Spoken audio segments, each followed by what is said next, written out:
Well, it's late here. My family have gone to bed. So I thought it might be a nice time to tell you all the story about the time I almost completely butchered our most popular product. Those of you who've been following Franklin Audio since the beginning probably remember this. This is the SS6 Mark I, the very first version of our synth switcher and DI box. So this was the second product that we ever released here at Franklin, and at the time we were a tiny company. It was just Pat and I really just sort of doing things in our spare time. We both had sort of day jobs. Pat was a graphic designer, I was a music producer, and really Franklin was just something that we were doing in the evenings and on the weekends. So when I sort of conceived of this idea of building a DI box with a bunch of inputs and a switch, we just kind of built it into whatever enclosure we could find at the time that seemed appropriate. This is an enclosure made by a company called Hammond. It's called the 1550K enclosure, just in case you're wondering about that. And at the time, really the only way that we could afford to have these enclosures sort of powder coated and drilled out with a CNC and printed on was to do it through a company that was basically doing that process for a bunch of guitar pedal companies. And they did a great job. It looks awesome, but there were some limitations. One of those limitations was the height of an object that could go in their UV printer. So with the enclosure this way, that's fine. They could print on the top, but the enclosure wouldn't fit in the printer this way. So we weren't able to print anything at all on the back or front or sides of the original. So while digging around for different options and different solutions for that, I guess, we came across these jacks that are made by Noitric. I can't remember the name of that jack off the top of my head, but it seemed like the perfect solution because we could use these plastic nuts, and instead of having to print left and right on the rear panel of the SS6, we could indicate that with a legend on the top that said black is left, red is right. And quite quickly this style of jack I guess kind of became part of the vernacular, the palette of parts that we would use in Franklin equipment. I think now it's probably fair to say that like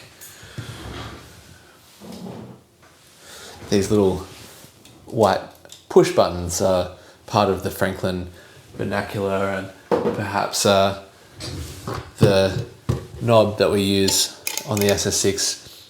I think companies sort of that build gear, they build their aesthetic by choosing from particular parts as a way of expressing themselves, and you use that, you know, across you think about the classic gear like Neve. They have an iconic control knob and an iconic color to their equipment. So to us, the plastic nuts, it was sort of part of the language that we used. And at the time, I think we never really considered that we could or would ever need to sort of veer away from that. Of course, no one's first release is perfect. And naturally, some people had some bugbears with the original SS6. And the main one was that the main outputs shouldn't be located on the front of the unit and instead should be located on the rear. Something that, to be honest, when I built the first ones had never even really occurred to me. The way I used my SS6 was sitting on the floor in my studio next to my keyboards. I hadn't really ever thought about it becoming the desktop item that it obviously became after that, but we agreed, of course, that that would be a better solution for people who use it on their desktop. The issue being that these sort of off-the-shelf enclosures, there wasn't really a size that was readily available that would accommodate these jacks on the back and a set of XLRs and everything else that we needed to move to the rear. Fortunately, by this stage, Franklin had grown into a slightly bigger company, and we had the resources and a little bit of money, and we could sort of go down the road of having custom-made enclosures. This was something that was super exciting to us at the time, because prior to that we had to work in these off-the-shelf boxes, and we couldn't design things to be as bespoke perhaps as we would have liked. So with that in mind, we got designing, and the only design criteria was move the XLRs and the through jack outputs from the front to the rear. It didn't occur to us that we would change anything else about the SS6 at that time. And so I got to work designing circuit boards and an enclosure based around these jacks, these Neutrik jacks. Now the thing about these Neutrik jacks is physically inside they are among the largest PCB mount, circuit board mount jacks you can really get. Not to mention the nut that goes on these jacks is also quite large. So the minimum spacing between these jacks is something like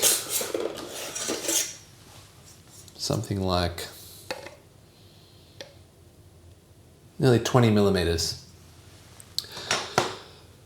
So, with 1, 2, 3, 4, 5, 6, 7, including the through jacks next to one another, it's quite a lot of real estate on a back panel. And it sort of seemed fine on this version of the SS6. But when I designed a version with everything on the rear, well, that's how we wound up with this monstrosity. Aside from one friend who has one of these, you are now the first of the public to ever see this almost released house brick sized SS6. As you can see, the jacks are as close together as they could be, and yet the unit is still comically large. And to be perfectly honest, I think we almost went through with it. As far as I was concerned, we had met the design brief. We had moved the XLR connectors from the front to the rear, and that's what people wanted. So we sat on these prototypes for a little while, and it had red nuts on the jacks at the time, so it looked like this one. It sat on my desk, and I think I tried to convince myself that it was cool and that I liked it. But I think it started to drive me a little bit insane, and the thought of releasing it started to make me kind of sad, to be honest. And I think then for the first time we gave ourselves permission to think about using some vocabulary outside the staple of parts that we had amassed thus far, and hence the SS6 Mark II that you know and potentially love was born. We realized that this style of jack that uses a metal nut, these can be positioned at 15.88 millimeter on center, so more than 4 millimeters closer together than the plastic nuts can Now across 1, 2, 3, 4, 5, 6, 7 jacks, that's like 21 millimeters. We were able to shave off the width of the unit, which is, you know, not insignificant when we're talking about a box of this size.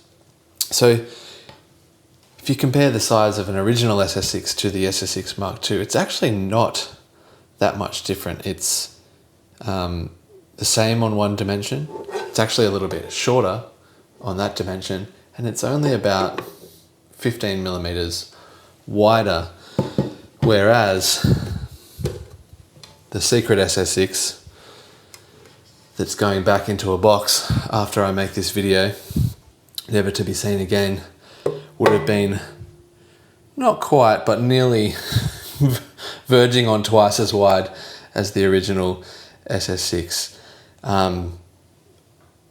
There are a few decisions in my life that I'm glad I listened to my gut. Pat too. Pat was absolutely a huge part of this decision. But knowing that this could have been released over this, it gives me borderline nightmares to think that may have happened.